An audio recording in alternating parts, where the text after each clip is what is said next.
My name is Stefan Vranke. I am the commissioning editor of the Hsu-Tang Library of Classical Chinese Literature, and I'm honored and very pleased to introduce to you our speakers tonight. But before I do that, I have a few orders of business I would like to attend. After tonight's lecture, there's a reception, wine and cheese reception upstairs, and you're all invited to that. Secondly, books are for sale outside this auditorium at a 30% discount. The copies are the 5 titles that we have that have first appeared in the series last fall. And then lastly, there are a few people I want to thank for helping us host this event. First would be Professor Christine Gerard, the director of Torch here at Oxford, Anbara Khalidi, also here at Torch, Claire Orchard here at the China Center, Professor Todd Hall, director of the China Center, and finally Professor Tian Yuan Tan, Shaw Professor of Chinese here at Oxford. After the lecture, Professor Tan will be moderating a Q&A session. So thank you for hosting us and helping us to celebrate this exciting book series. Now it is my distinct honor to introduce our speakers. First, Wiebke Denecke. Professor Denecke is the founding editor-in-chief of the Hsu-Tang Library. She is also the professor of East Asian Literatures at MIT, where she holds the chair of S.C. Fang Chair of Chinese Literature and Culture. Among her many previous publications are The Dynamics of Masters Literature, Early Chinese Thought from Confucius to Han Feizi, Classical World Literatures, Sino-Japanese and Greco-Roman Comparisons, which is an OEP publication, the Oxford Handbook of Classical Chinese Literature, which she co-edited, and which obviously is also an Oxford publication. And finally, she is a co-editor of the Norton Anthology of World Literatures. Secondly, we have Lucas Klein. Lucas is the inaugural associate editor of the Hsu-Tang Library. He is also the associate professor of Chinese literature at Arizona State, and he is also an award-winning translator. His translation of the poems of the Taoist priestess Yu Xuanji will publish in the Hsu-Tang Library this fall. His previous books include The Organization of Distance, Poetry, Translation, Chineseness, and as co-editor, the Bloomsbury Handbook of Modern Chinese Literature and Translation. So it's my distinct pleasure to welcome both of these speakers to this event. Thank you. And first we have Wiebke. So I'm Wiebke Denecke. I'm professor of Chinese, Japanese, and Korean literature at MIT.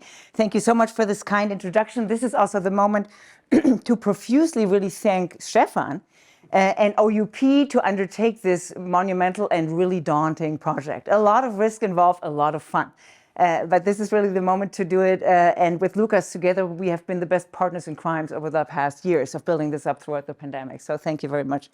And my second thank goes, of course, to Oxford here and OUP here to have this launch event, which is very exciting. So I'll start off by just giving you a very brief introduction to what the Hsu-Tang Library actually is. And then we'll move into our pitches, and I'll explain that in a moment. So our Chinese name is Hsu-Tang Wenyuan. We wanted something a little bit more poetic there. And this is our website, and you see we're covering 3 millennia. Now it's an endowed series. It includes works also from East Asia's greatest Sinitic world, China, Japan, Korea, Vietnam, and so on. Bilingual editions, that's what we are producing. And our motto is smartly, scholarly, and eminently readable. Keep that in mind. You'll see why that will be important. And at this point, I should also acknowledge our donors here, our benefactors, Oscar L. Tang and Xinmei Agnes Hsu-Tang, without whom this would not have been possible. So very much thanks for their support. So we have a little bit of a time lag because the Loeb Library is older than 100 years, and they have about 500 volumes out now. The Murty Library of Classical India with Harvard University Press is about 10 years old. They have 50 volumes. We have 5. Of course, it's cosmic design. These 5 are the first kind of launch volumes, and I'm sure you know this kind of person. That's actually the brother-in-law of the founder of the Murty Library, if you didn't know already. So these are the 3 big endowed libraries. There's also an Arabic library, but the founding is slightly different there. Now, what are our differentiators? Obviously, there are a lot of theories out there, and the translation of Chinese and East Asian literatures has been happening.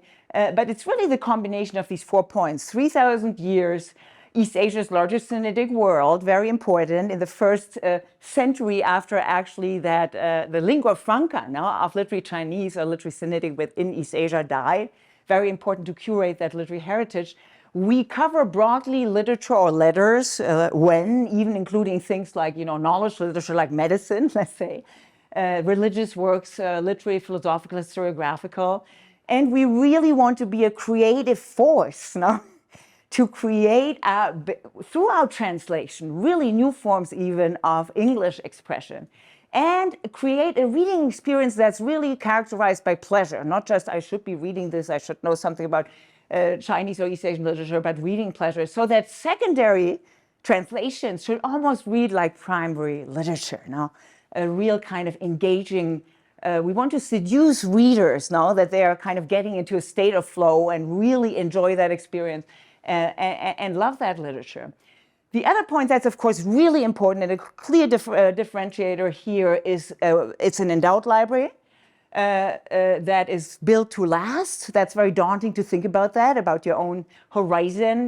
There's the generational growth horizon to the future. We can take on larger projects. We can systematically build this. And we also think of translation very much as a collaborative process. We have an extensive editorial process. It includes actually a house poet who is a poet, but also a translator of Chinese literature. And our inspirations there have really been the Buddhist translation bureaus almost, or the missionaries, where really the collaborative work often yields a much better kind of result. And that's really a differentiator from other series. Plus, we want to give a strategic boost to translators and to the profession of translation. A little bit more on that later. We have an editorial board of scholars actually in Taiwan, in China, and Europe, and the US at the moment, who have been really very helpful. This is how the layout kind of looks. And one of the big challenges is, of course, always you have very short Chinese, Occam's razor, and then really long English. So sometimes, the annotation goes actually here. Or what we also did, this is actually the poems by Chinese Buddhist nuns, the volume, we actually inserted here biographies. So we really try to use space in that way. Now, our enterprise has really some historical weight because it's really part of multiple centuries of cross-cultural encyclopedic enterprises. Our donor, Agnes Hsu, is actually related to Xu Guangqi, the first convert who worked with Matteo Ricci. On the father's side, and on the mother's side, Tu Jiyun, who was actually one of the main compilers of the Silku Quanshu, the complete library of the four treasuries. And as fate wanted it, last year was the 250th anniversary. And that's why Lucas and I actually wrote an article for the Journal of Asian Studies, actually reflecting on that kind of East-West encyclopedic making here, or encyclopedia making. In the media here, we have had an OUP blog that I wrote. Lucas will have one out soon too. And I wrote mostly about the significance of founding this series in this historical moment. Also, I do want to take the opportunity to invite you, if you are amenable to reading actually the article in the Journal of Asian Studies, to contribute a response. We are currently putting together actually a forum that will appear in a later volume of the Journal of Asian Studies, and we really look forward to hearing that from you. We had also a number of reviews already. This is the Wall Street Journal review, which is on one of our launch volumes, but also speaks very smartly about what this whole enterprise is about. We were very happy that somebody who actually we don't know at all really picked up exactly what we were trying to do. So these are just very quickly for those of you who are in East Asian literatures, the kind of volumes. Here are our launch volumes, and you will not be surprised if some of them you'll just be going like, oh, I haven't heard of that. That's really the point. Some of them very non-canonical joke books. We wanted to start with something where people don't really think that China has a lot of it. Here it is. No, we don't just have Latin satire. We have a lot of jokes also in China. Then next year we will, let me see, is this going? Yeah. So the yellow ones are actually appearing this year. Here's Lucas's Yu Xuanji. We will have the most canonical works to date is the Peach Blossom Fan, no, a very important translation. And then by Chu Yone, the Jiandong Xinhua, the new stories told while trimming the wick.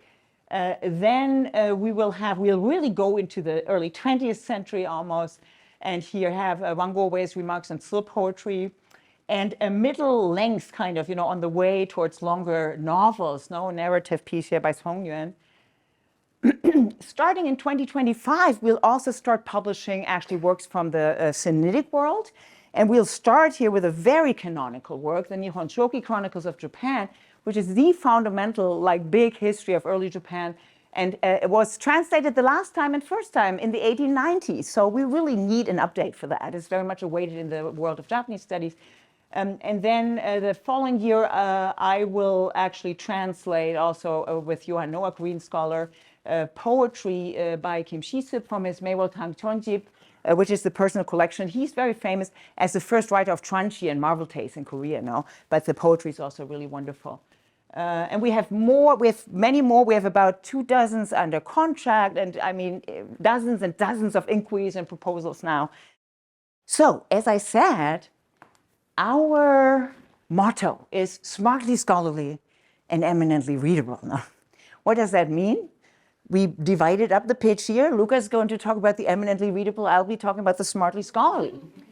And Amy Tan, who was one of our blurbers here, actually captured really well, actually, that motto without even knowing it. I think we hadn't written it yet, where she says about the library, astonishing riches for everyone, from serious scholars of culture to passionate readers of world literature. No? So, this is a visual depiction of a not so smartly translation. Totally buried in erudite commentary that's longer than the actual text, here the door. And if you look very carefully, that door doesn't even have a handle. It doesn't open into a new world. The readers are trapped into this space of positivistic philology, and a very claustrophobic reading experience, no? So what would be a good visual depiction of what we are trying to do? Here, actually, and that's exactly what we say, we don't need more scholarly or popular translations, we need more smartly scholarly translations. And here's a picture of what we want now, the new modern library of Alexandria.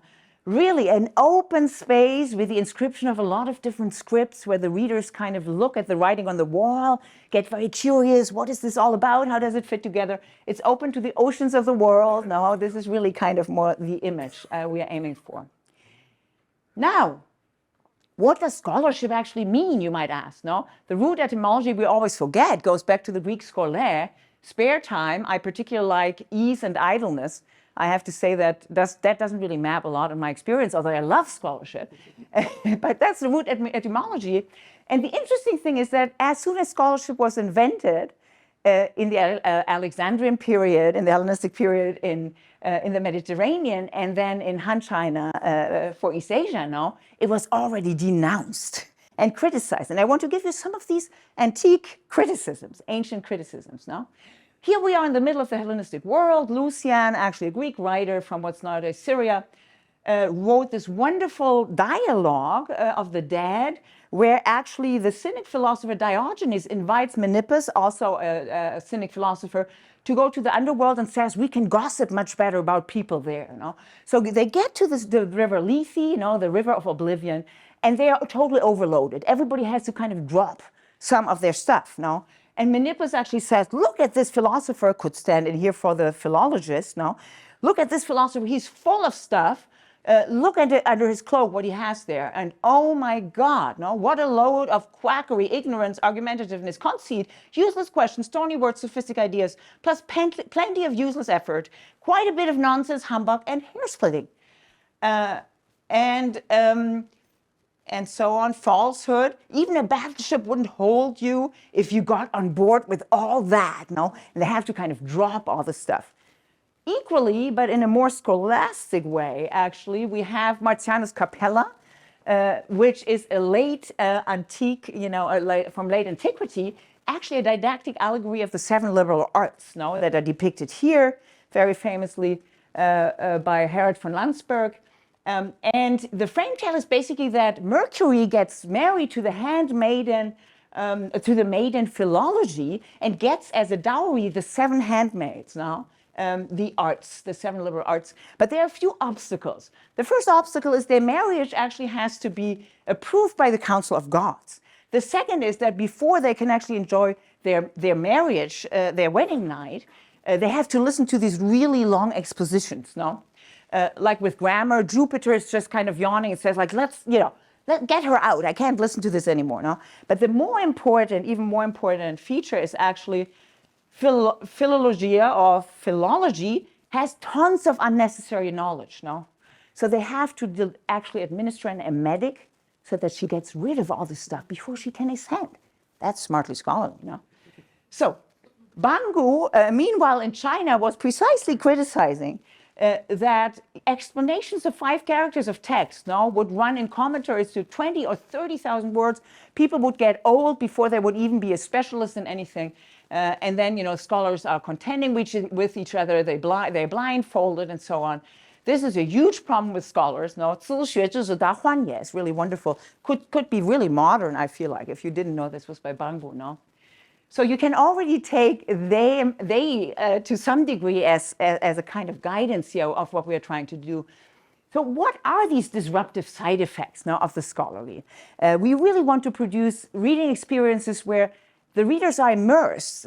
Our books are not virtual reality, but we want them to have reading experiences where they're not constantly kind of taking out of the flow of really enjoying the thinking and the reading and so on. So I've marked this up. You don't need to read this really. But what I'm going to show in the next slide are the typical types of things where we massively edit. And here we could approximately edit down 70% of what's here on the page and add perhaps 30% of things that are missing. And that would be more helpful if we had them there. I didn't put an author down here, a wonderful translator, because this is just a sample. But what are the typical kind of disruptive side effects? No?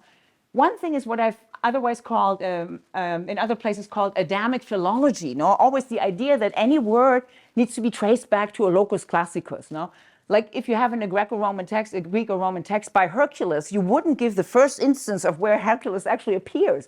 But in a lot of translations of East Asian literature, especially also Japanese, Korean, sometimes Chinese, you would actually have, a list of this is where it kind of appears. No? The second question is actually the problem is foreignization.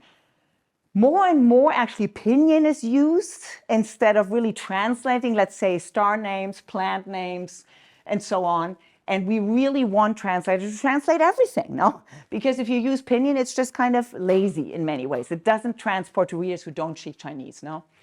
And the other thing here is really random textual or paratextual over-contextualization. That was a lot the case of what I showed you before. Plus, this carries over also into the introductions, which we edit very carefully, no? Where also kind of certain habits of positivistic philology kind of still rule the way people write. I'm just giving you this really dull little typical introduction of proposals we receive. This text, blah, blah, blah, I'm not going to read it to you. But that's exactly like I would put down the book immediately. I would have no idea what this is really about, no? And I'm going to show you in a minute actually what kind of introduction we want to look at. So what actually is the solution to this? Well, basically what we did, let me see, doesn't capture, is to administer an HTL, a Hsu-Tang library emetic, no? In many ways. Purification from positivistic philology, and also a distillation of literary essence, style, fidelity to the feel of a text, plus also really a lot of support in understanding cultural institutions and patterns. And that can be anything from the civil service examination system to actually how to tell a story, or how to structure a poem and things like that. So that's what's very important for us. Here we see a wonderful introduction. You can pick that up actually at the desk. This is a travelogue actually of a Taoist master to the court of Genghis Khan. And yes, in the appendix, you actually have Chinese translations of the edicts of Genghis Khan to the Taoist patriarch now. And when you read it, you're totally in it already. Like it changed the history and so on. You really want to learn more about that text. No? So this is a great, great model of what we are trying to do and how we are editing. And I'll think in the interest of time, I'll jump over the peach blossom fan. I'll just say we can talk about that perhaps later, but that's very much a model for us of, good editing. And it's also the most kind of extensive text in the way that we have included so-called eyebrow commentaries, which is really fun because they sound like the fan commentaries to K-drama. You know those when they kind of pop up like, marvelous, this is so great. And oh, if he didn't laugh here, he wouldn't be a real Taoist and so on. So you can see actually fan kind of commentary, a contemporary commentary. Plus also one last thing we did is we will have a lot of paratextual materials that are scholarly-wise very interesting on a separate website. So just to sum up here what smart scholarliness means, and I hope by now you feel a little bit more, have a sense of what we mean by that, is really meticulously curated and distilled introduction to scholarly apparatus. And then these paper digital modular editions. We'll soon also have all our texts on the OUP website, academic website, where they will stand next to Jane Austen and Shakespeare. Wasn't it all about that? One click away, isn't that great? That's how you become a world literature with OUP. And also modular editions where precisely we have materials on the website. So I'll now quickly end on really how the library, how we imagine it as a game changer. First of all, of course, for East Asian studies, as a kind of systematic, multi-generational opening of a treasure cave of 3 millennia of textual traditions, to really open up this kind of Anglophone Chinese canon now that is taught a lot, especially in the US. We want to elevate the status of translation. Translation is fun, both as fundamental research and art form, as an art form and world literature. We want to also, let me see, we are interested in the well-being of our translators. We want them to be well remunerated. That's a very polite term to say we pay them really well so that they can take some time to do this work. And that was very important. We discussed that with the benefactors to really recognize translators and translation work. We also want to actually get more dialogue with scholars of the world's pre-modern textual traditions, India, Middle East, classics, and so on. At MIT, we just started a big initiative of comparative global pre-modern humanities with partners all around the world. And I mean, for them too, it's actually great additions now to read into into Asian literatures here. And then for East Asian students and readers, and this is a little bit more difficult, these are areas, China, Japan, Korea, Vietnam, where really literature is studied as a slave of the nation state in positivistic philosophy. This is actually a saying by Hugo Melzel, a Hungarian scholar who founded the first ever journal of comparative literature in 1877.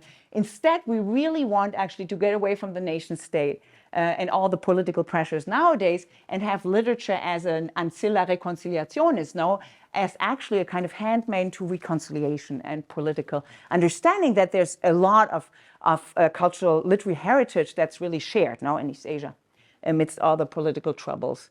And then lastly, really for global citizens and readers, we want to give them this kind of absorbing flow type of a reading experience that really stimulates their boundless curiosity.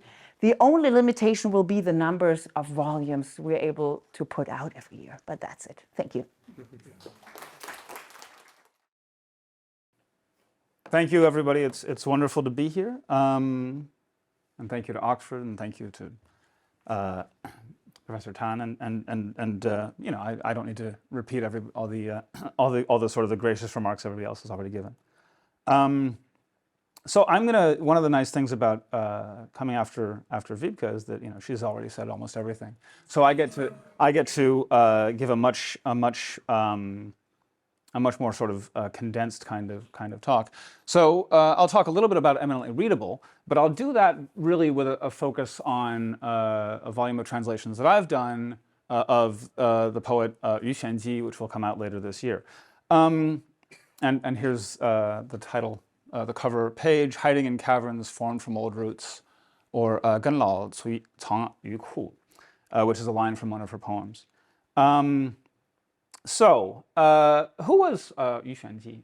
I don't know that maybe some of you have heard of her name. I don't know that necessarily any of you are particularly familiar with her biography. So I'll just read a little bit about her story. She started out as a second wife or a concubine to a gentry. That ended. The story is that her first wife was a little jealous, and so she left that marriage and she went into a Taoist convent, and then she was, by the time she was 25 or 26, she was accused of murder and executed. So here's a story about that by Hong Fu-mei from his I translated his little tablet from the Three Waters. So here are some, I'll just read from, from my translation of this, which I put in the appendix. The female Taoist Yu Xuanji, styled Yao Wei of the all-suited convent of the western capital, was a daughter of a family from the streets of Chang'an. Her beauty could have toppled kingdoms, but her thoughts entered the spirit world. She enjoyed reading and literature and was particularly interested in chanting and recitation. After coming of age, she became intent on contemplating the void. It was at the beginning of the Hsu-Tang era that she left home and put on Taoist robes, at all suited. Her fine lines about viewing the moon and the charm of the breeze circulated among literati, but she was fragile and could not restrain herself, and so was easily charmed by heroic men, following them wherever they might travel. So the gallants among the scholars would proposition her, trying to outdo each other in how they dressed and bringing drinks when they called on her. She would play the zither and compose poetry with jokes that might cause some to realize how much they still had to learn. She had a girl servant called Li Qiao, who was particularly bright and beautiful. One day, Xuanji had accepted an invitation to visit her neighbor, and as she left, she instructed Li Qiao, "Don't go anywhere, and if anyone we know shows up, just say that I'm out." Xuanji was detained by the lady who had invited her, only returning to her own courtyard late that evening.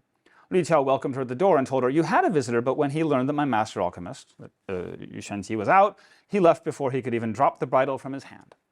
Xuanji does not believe this story.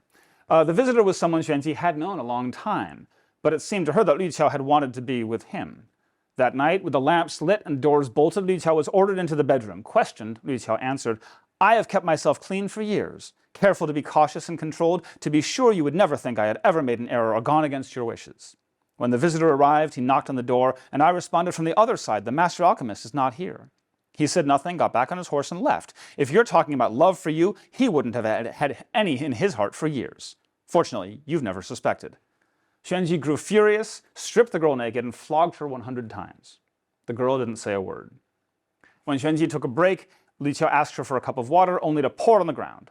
"The master alchemist has sought the three purities way of eternal life," she said, "but you have never forgotten the joys of removing jade pendants and offering your pillows. You drown in suspicion and slander the chaste and upright. I will die today at your poison hands.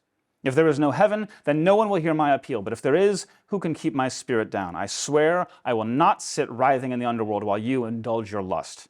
With these words, she fell to the ground. Xuanji was horrified and buried her in the backyard, telling herself that no one would find out. This was in the spring of the Wuzi year of Xiantong. Whenever anyone asked about Li Qiao, Xuanji would only say she just disappeared after the spring rains. But when a visitor dining at Xuanji's visit went to relieve himself in the backyard one time, he found a swarm of flies right above where Li Qiao had been buried, and even when he shooed them away, they came right back.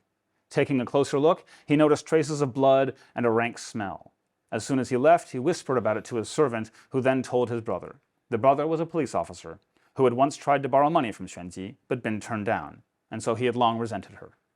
Hearing all this, he rushed to the convent gates to poke around and inquire, and everyone he happened to ask was surprised to note that they had not seen Li Qiao for so long. The officer ordered a raid on Xuanji's compound. They rushed in with shovels to see what they could dig up, and there was Li Qiao, looking like she did when still alive. The officer rode up Xuanji and brought her for questioning to the Jingzhou headquarters, where she threw herself on the mercy of the court. Many literati tried to speak on her behalf, but ultimately the case was submitted. By autumn, she was executed. And that's the story of her life. Pretty dramatic, right? For better or for worse, we don't seem to have too many poems of hers from death row. She doesn't seem to have been on death row that long. But we do have a lot of poems of her from earlier periods in her life. When I say a lot, I think we have about 50 total. And it's a really wonderful thing, on the one hand, to be able to to do the complete poems of someone and have them still be manageable, and you can read the whole thing in about an hour and a half. She has been translated a few times before. And as a way of sort of demonstrating what we're trying to get at with eminently readable here, I thought I would offer a couple of different translations by other translators, and then I would show you what I've done in these instances too. So this is a translation by Jennifer Carpenter, which came out in the anthology Women Writers of Traditional China. It's a wonderful book, very important book. It's edited by two of my graduate advisors, so I shouldn't say anything bad about it. But the translations are they're very scholarly, right? And they emphasize scholarship and certain sort of scholarly modes of translation rather than more readability, right? So here's an example. Presented to the girl next door. Shying from the sun, I shade myself with gauze sleeves. Made melancholy by spring, too listless to rise and put on my makeup. It's easy to see a priceless treasure, but hard to find a man with a heart. I let my tears fall unseen on my pillow. I am secretly downcast among the flowers. But if I can steal glances at Song Yu, why should I regret Wang Chang? And we have annotations here explaining who Song Yu was and Wang Chang and so on. Now, that, I think, is an example of a translation done for scholarly purposes. It's completely serviceable. Every line matches the number of lines. Every line is done to match a line in the Chinese source text and so on. But if you actually notice it, I'm not even really sure what's going on with the English grammar of shying from the sun. I shade myself with gauze sleeves, comma, made melancholy by spring, comma, too listless to rise and put on my makeup, period. Let's not think about that too much.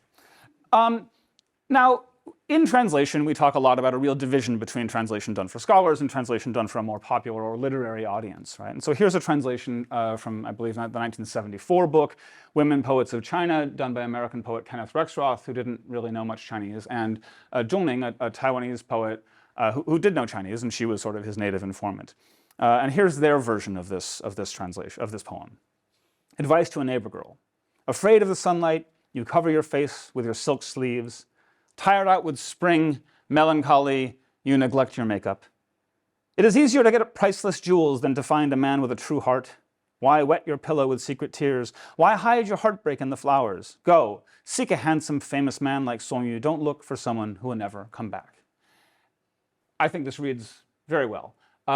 If you're going to teach it as a text in a class of Chinese literature and translation, you come across a few problems, right? The last line, don't long for someone who will never come back, that's very much a translatorial sort of addition, right? Also, this is 10 lines long where the source text is only 8 lines long, right? So clearly that's not something that they care much about. They're translating for a readership of poetry. And what they're looking for is, this is very good for getting people interested in Chinese. This is very good for getting people to be excited about Chinese literature, right? But this is not necessarily, or Chinese poetry, but this is not necessarily something where that's quite accurate enough. And so, as I said, in translation studies, we talk a lot about this divide between literary and scholarly translations as if there's no real possibility of integrating the two and serving both of those needs at the same time. And so that's what I'm trying to do with my translations. And that's what Wiebke and I and Stefan are trying to do as editors too. We're trying to bring this together and actually be smartly scholarly and eminently readable, and in the hopes that there's a way that they don't have to be at odds with each other, right? So here's my translation of this poem. Ashamed in the sun, you block it with your sleeve. All spring you've been too lazy for makeup. Acquiring priceless treasures is easy. What's hard is finding a man with a heart. Go, obscure the tears that drip on your pillow and hide your heartache behind the flowers. If you can still spot Song Yu, why do you worry about your Wang Chang? And I have annotations here, right? And this one's maybe a little long. But a few things that I'm trying to do here is write for an audience of readers of literature, right? But not necessarily in a way that just repeats the kinds of codes that we've become familiar with in translations by translators like Rexroth, who didn't know Chinese, who are working with native informants and so on, right? But also be more engaged in English language poetry as it's being written today than what many scholars are doing. And so here's another example, right? Same translation pairing. Spring Feelings sent to Zan. Zan was her first, her husband, for whom she was the second wife or the concubine. The mountain road slants, the rocky steps are steep. But I don't lament the hardships of travel, it is my longing that is bitter. Ice melts in far torrents, I am touched by your clear rhymes. Snow lies distant on cold peaks, I think of your jade-like beauty. Don't listen to common songs and grow sick on wine in spring. Don't invite guests to while away the time, eager for games of chess at night. I am like pine, I am no stone. My oath will always endure. Like paired winged birds or two robes joined, how could I want to delay our meeting? Though I regret traveling alone through a whole winter's day, in the end I'll wait to see you when the moon is full. Parted, what is a worthy present to give to you? Tears that fall in the bright light, and this single poem. Again, I mean, I think you can probably hear this in my tone of voice. I find this a little bit stilted. Right? The Rexroth and Zhong version is quite nice, but it's doing other things in terms of a kind of a looseness of speech that, again, I think that there are ways to tighten it up a little bit in terms of scholarship. The mountain path is steep and the stone steps dangerous, but I do not suffer from the hardships of the journey, but from love sickness. The mountain torrent that comes from far-off melting ice is pure as your spiritual character. When I see the snow on the distant mountains, I think of your jade-like beauty. Do not listen to vulgar songs or drink too much spring wine or play chess all night with idle guests. Steady as a pine, not like a rolling stone, my oath of love is forever. I long for the days when we will be together again, like the birds that fly, with one wing in common. I walk along alone with my regrets, longing all day long at the end of winter for the time when we will be together again under the full moon. What can I give you as a gift of separation? Tears that glitter in the sun on a poem. Right? Again, this is very nice, but there are a lot of ways, I guess specifically, right, the way that Chinese often operates by juxtaposition, right, it's something that translators have to figure out, how do we handle that, right? How do we handle an image and then a comment on that image where it's sort of implicit, right, the relationship between the two. And this is something that you see in Chinese poetry. And here, Rexroth makes it quite explicit, right? When I see the snow on the distant mountains, I think of your jade-like beauty. That can work a lot, right, in poetry.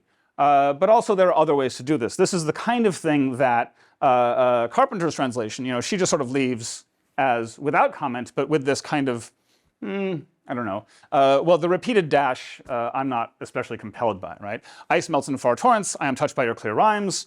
Again, this comma here, I mean, I think it could even use a grammatical copy editor. Anyway, what do I do?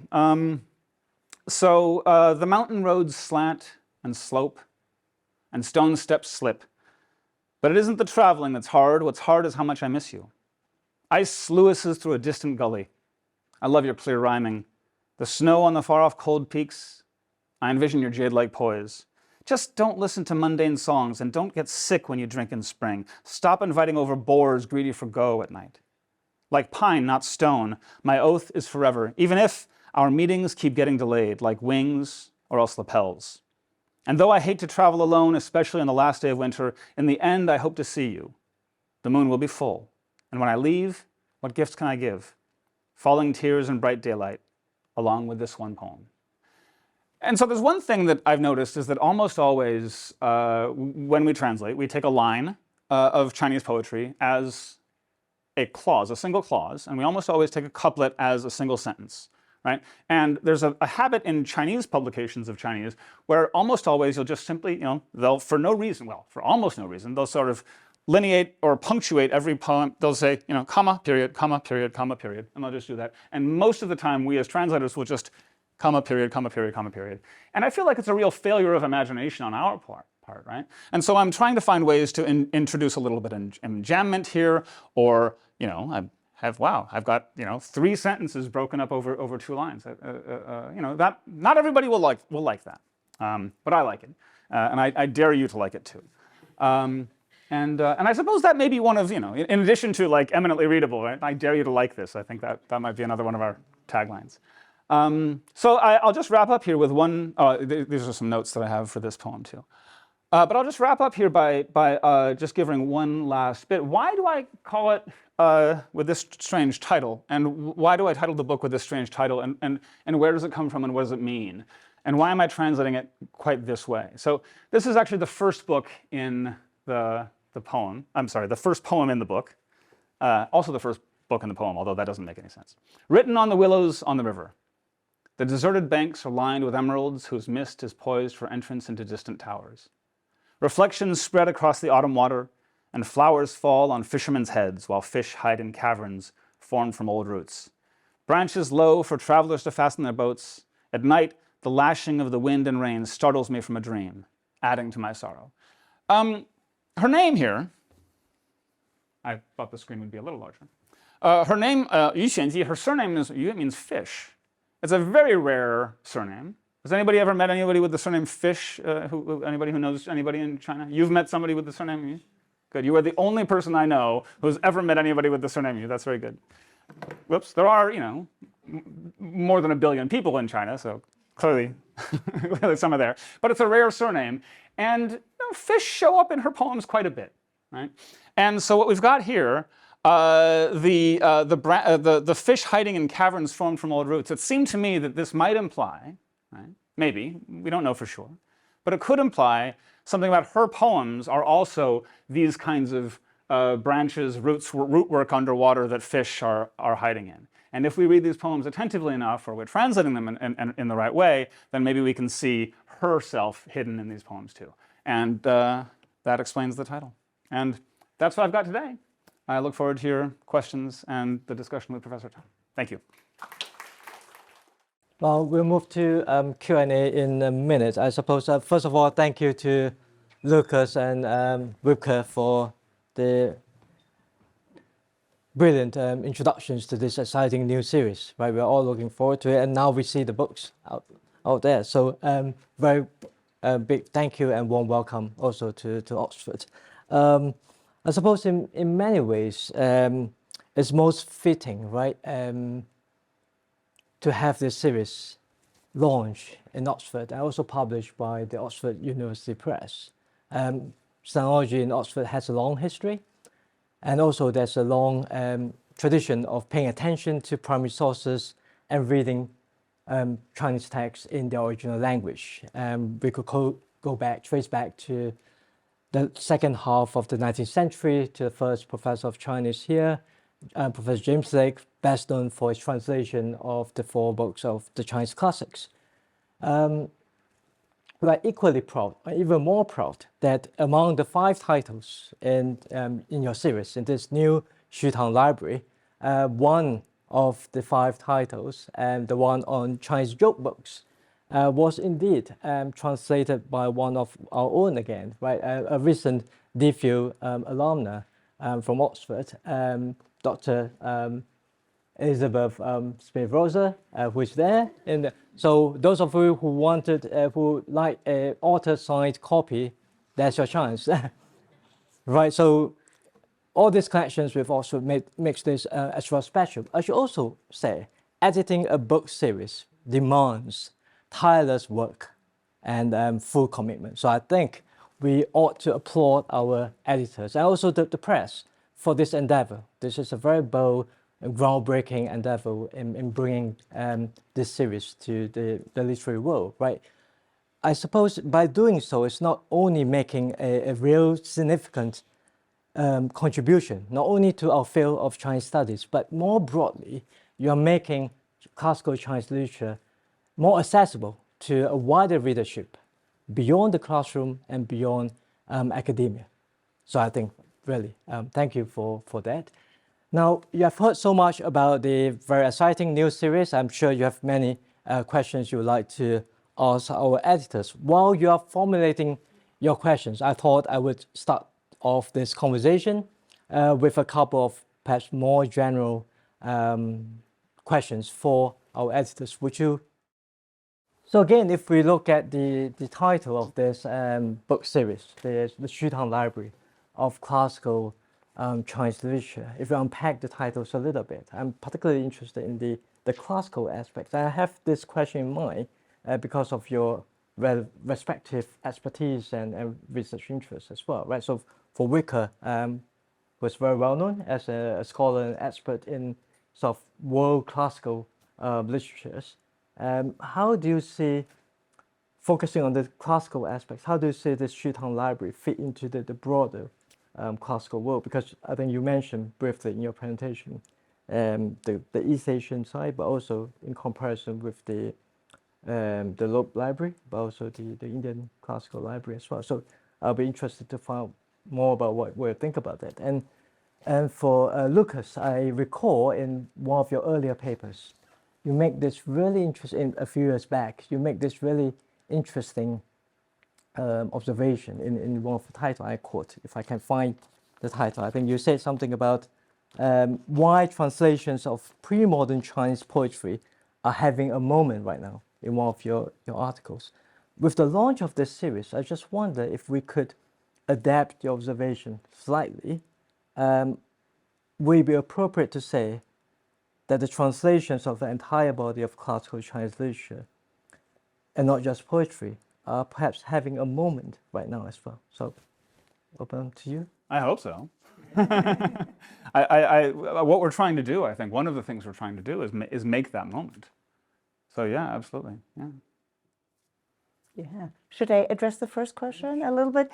Yeah, so you really put your finger actually on the most dangerous word in the title of our series, in the sense that, of course, classical could be understood linguistically, and then it actually refers to a very particular period that's much earlier, really of Chinese language also to some degree. But of course, if we take it more from the perspective of fields of classics, where of course nowadays we want to say there is no field of classics. There's a field of Greco-Roman classics, there's a field of East Asian classics, let's say, or Chinese classics and so on. But in that sense, actually the classical just refers then more to the pre-modern. And of course, in the case of East Asia, then we go into the early 20th century with that, no?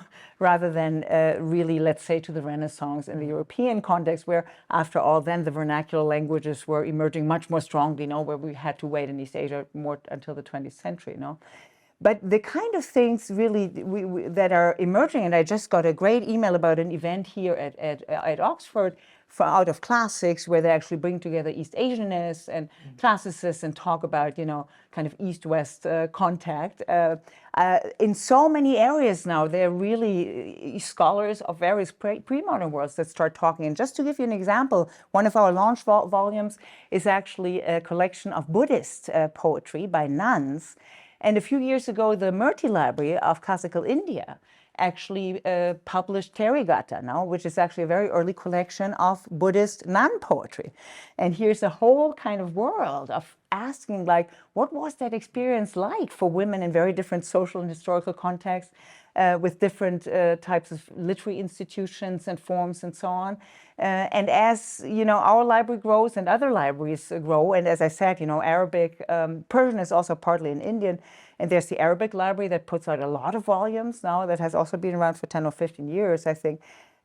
This becomes possible now, and also really in bilingual editions, and with real specialists who know these traditions and say, like, oh, how does this look in your tradition? Now, are there interesting kind of comparisons we can draw between what literature is, that strange phenomenon that's human created now, and what different forms and manifestations does it take under different kind of social and political circumstances in different periods, So that's everything kind of contained in the word classical. And obviously the more typical word would be literary Chinese or literary Sinitic, because we also, include precisely the broader Sinitic world. But we really wanted to keep the title classical. Both in the title, but also in terms of the everyday expression of, it should look classical, so that people can recognize now from the outside. This is like about pre-modern, older literary traditions now. Sometimes when we think about classical, we think of it as a period, a historical period, a kind of language. But you're right. It's also very much associated with the formation of canons. I see already in your list of upcoming titles, you're challenging your readers in our conception of what is a canon, right? In the sort of broadly speaking Sinitic or Chinese literature traditions as well. You also mentioned this, both of you, the very bold, I would say, very bold, engaging form of using this side-by-side format, right? Chinese text on one side and English translation on the opposite facing format, right? What are your target readers, if I may ask? Right? Who do you think this library is speaking to specifically? I noticed in Lucas' presentation just now, by comparing your translation with the earlier translation, I think one of the very unique point is also, apart from the different styles of translations, we are seeing a new translation format where you are saying you can compare, you can read the translation alongside the Chinese. So I think that's also very. Yeah, I'd like to. I hope that our target audience is an audience that's as broad as possible, right? We want our books to be in classrooms and used as textbook material for interested undergraduate and postgraduate students. Guided by faculty and professors who have some expertise in the field and the literature in question. But we also want our books to be readable for anybody who's otherwise interested. It's kind of for those of us who are specialists in Chinese literature and as enthusiastic about Chinese literature as you are, it's anywhere between frustrating and embarrassing how little Chinese literature is known in the English language. And there are a few reasons for that. One is that often translations have been a little too narrow in their target audience. Sort of maybe only translating for people who already know Chinese. And we certainly want that to be part of our audience, right? That's part of our target readership, but that's not the entirety of our target readership. And so, having as broad of an audience as possible should give us, I think, the best kind of translations as possible, and also the best kind of range of what we want to publish. Right? We want, in some ways, to give new versions of canonical, of hypercanonical works. We also want to expand what Chinese literature gets to mean in the English language context. Right? So just to kind of follow up on that, here's a big difference to the Loeb. Now, the Loeb is a really one-way street. I mean, you have Latin or Greek on one side and then English, no? And you have kind of bourgeois readers of the early 20th century who are kind of, it was, the motto of the Loeb was to fit into a gentleman's pocket, no? Here's the gentleman's pocket nowadays. So in many ways, we really want this to be read in many different directions. It could be Anglophone classrooms where people don't know Chinese now, but where, and especially in American classrooms, you have so many heritage students, you have other East Asian students who might know Chinese characters at least, and people who have had no kind of exposure, or students who really know classical Chinese, and they can all kind of use it. Or you might have students from China who actually use it to learn English, no? In certain ways, in that direction, no? Looking at the Chinese text. Or, what is now very typical, I mean, China is kind of a more complicated situation now, but in Japan and Korea, all the kind of global Japanese studies, global Korean studies, where you have classrooms in English, no? Where they might be using actually these texts also and learning English and kind of learning a little bit more of classical kind of so-called Kambun or Hamun, no, for Korea and Japan. But so in that sense, we are really imagining a very broad spread. We also really want to make really interesting authoritative editions, bilingual editions, no, for really scholarly use and for quotation. I mean, we'll have to see how that works out. But on the other hand, also really just draw in general readers, as I say, who want to have that reading experience of, wow, how is a great story told? No, how are these poems put together? Or what does Buddhist poetry even mean, or something like that? No, and you want to be drawn in and seduced. No, and that's Yeah, I think I have many more questions, but I think we should turn to the floor now for questions from our audience. That's a really interesting question. It came up in my slides, but I didn't talk about it. No, I talked about, yes, that's right. I talked precisely about how we don't want so many foreignizing translations, in the sense, actually, of having people being lazy and say, just use pinyin for certain, for certain terms, for names and so on. In some contexts also, we do want, for example, place names to be translated. If there are puns on that, no, you will want to have that translated instead of just have it transliterated. But on the other hand, there are certain very important moments where foreignization is really potent. And I was thinking exactly of Legge. I still have to go see his plaque, which was installed recently, I think, no, relatively recently. Yes, good. But he famously translated the opening of the Laos as Dao Ke Dao Fei Chang Dao, no, the Dao, the Dao that can be spoken of, it's not the real Dao. Instead of saying God, which he could have easily have done as a missionary, or nature, something that would have opened up, a lot of associations for a European reader, no, he really posited Dao, and he coined the term of Taoism, no, for Westerners.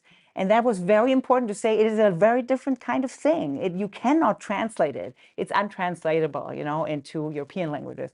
So in that sense, it's a complex thing. On the one hand, I think we want to support the types of foreignizations that precisely point to very different intellectual histories, different aesthetics, and so on. But not the kind of foreignization where I say, like, I'm just going to transliterate just because in my field and sinology, that's what we usually do. No, we use a lot of pinyin, even if people don't understand it. No, but also very clearly, right? If anybody is coming to us with a proposal to translate something that's been translated before, something that the translator needs to say in the proposal is, how is this translation different from what's gone before? In the case of Nihon Shoki that hasn't been translated in over 100 years, that's pretty easy to do. But we'll receive proposals for books that were translated differently 10 years ago or 20 years ago, and then it's a different discussion amongst the three of us, right? So in terms of how to handle that legacy, well, we're certainly not saying, yes, you should use Christian terms or terms that are more familiar to educated Anglo sort of North Americans and Europeans. But we are going to be following what the translators themselves are proposing, and then maybe sort of tweaking from there. And just one more addition there, we have kind of a three-pronged vision for how to grow the library, which is actually a really difficult thing, no? Where even to start? You feel like, people are going to look back in a few generations and say, like, why did they choose that? They were really strange people who founded this, no? But in many ways, that's why we have three prongs. There's exactly hyper-canonical texts that have been translated quite a bit. And then the second category is interesting. It's either not so canonical texts or texts that are canonical but have never been translated. There are some of the ritual classics, Dadai Liji. It's never been translated into English, no? But it's a classic, no? So that's the second category. And then actually the category of works from the greater sinographic sphere from the Sinitic world, no? So we try to kind of move on all these areas, and specifically for the hyper-canonical works, just for somebody out there who might have a translation of, let's say, an important philosophical master's text, we would like to put out translations, for example, that include commentarial traditions, to do something new, no? Not just, okay, the tone might be different in translation, but rather to think about, like, you might add commentarial traditions. You might even sometimes, for Chinese texts, say there were important commentaries in Japan or Korea that understood this work really differently, and we are putting them together, even if historically that wasn't the case, no? So for the hypercanonical text, we're always thinking about, like, what can we do that's kind of distinctive in growing the hypercanonicity, really of that tradition already that's established by previous translations. There's also a question. That is not a naive question at all. It's a question that we have thought about a lot. I for one have thought about a lot. I guess what I would say is, as a default, I guess the issue is maybe what is most important of the source text, right? And what is going to communicate the best given where people are, where readers are in English right now, right?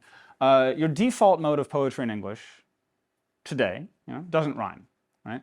And so, yes, effectively all classical Chinese poetry rhymed, but it doesn't necessarily rhyme if you read it in Mandarin today because of language change, right? And therefore rhyme is not necessarily a really important, and because it all rhymes, right? Rhyme is not necessarily a really important aspect of that poetry there. Whereas if you're translating from contemporary poetry and it does rhyme, you might want to preserve that into rhyme because it's a rare sort of feature, right?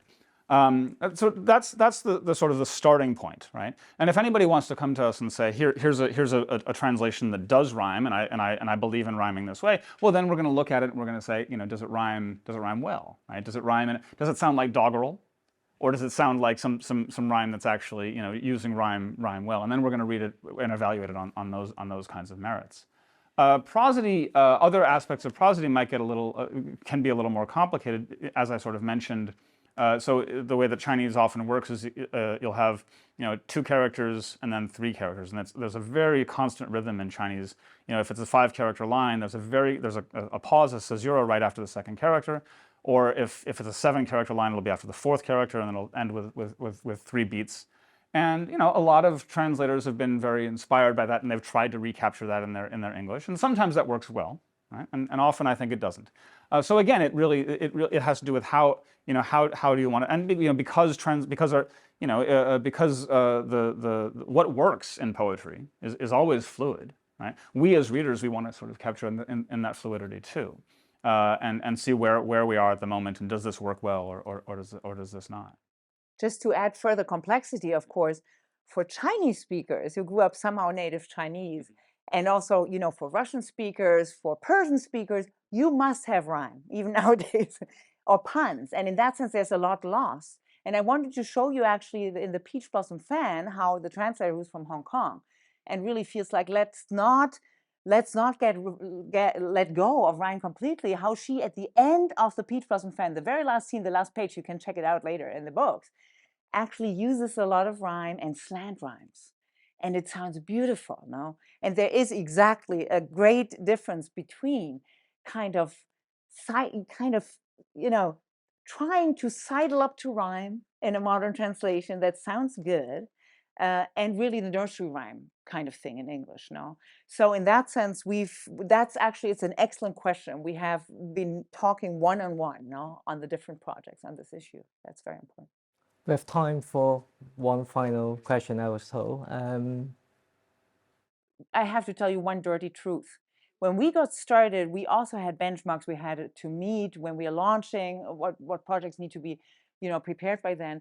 So we put out one ad, and we got just this attack A of flood of proposals. submissions, a flood Actually, of inquiries. with you know, this was like in early 2020, and we had 1 year of complete actually a moratorium on proposals because we got too many. But what we did is basically take proposals where we thought like they're really very promising and they really have come far already. That holds particularly, you know, for the launch volumes and even for the second year to some degree. So that was more like just have it kind of ready. But we've now started to commission more and to build more systematically and there precisely. I mean, we basically try to do the impossible balance between periods, genres, canonicity, geography within East Asia, and a little bit of zeitgeist of things that actually might hit a vein, or comparative inspiration, like with a joke book, where we said everybody knows satire is kind of a Latin and European thing. We really want to put out a joke box so that people have actually different access, different image, so to speak. No, so I think we're really kind of squaring many circles in many ways. Try to do many. So the things good at once. news is that there's plenty to go on for many, many more years, right? Exactly. Yeah. So I'm not responsible for what happens in 20 or, you know. I wonder if we have time for the editors to do a very brief reading of the passages, because I thought that would be a nice way to conclude our session. We have heard so much about the volumes and translation, but maybe a short. Should we end that? Yeah. We should actually move away from the screen then, because they're on the screen. When we discussed the launch volumes with the benefactors, they had one wish to have at least one female author among the launch volumes. And we said, we don't want to have one female author. We want to have many, no? We want to have a whole volume of voices. And this is how we came up exactly. Luckily, we were approached by Beata Grant also with poetry by Buddhist nuns of late imperial China. So this is a collection you'll find outside, one of our launch volumes that has 65 poems by 65 nun poets.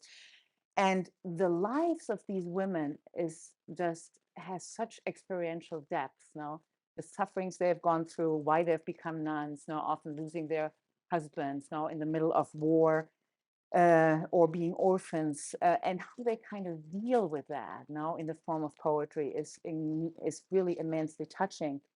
And I have to say that in a historical moment that we are in now, where humanity is very frail, no?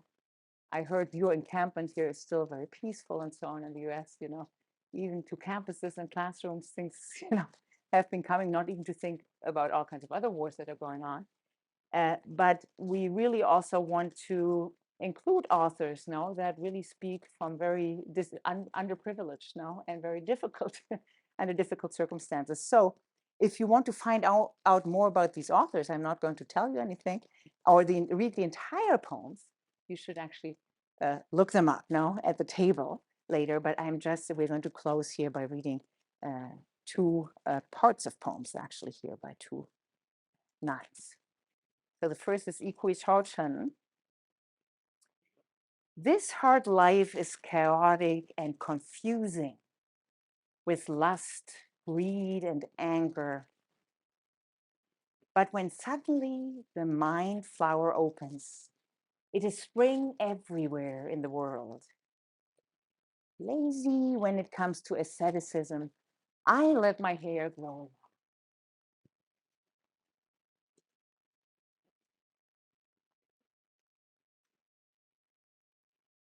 Changjian Huizong, village life. Living here impoverished, I've lost all taste for ornaments.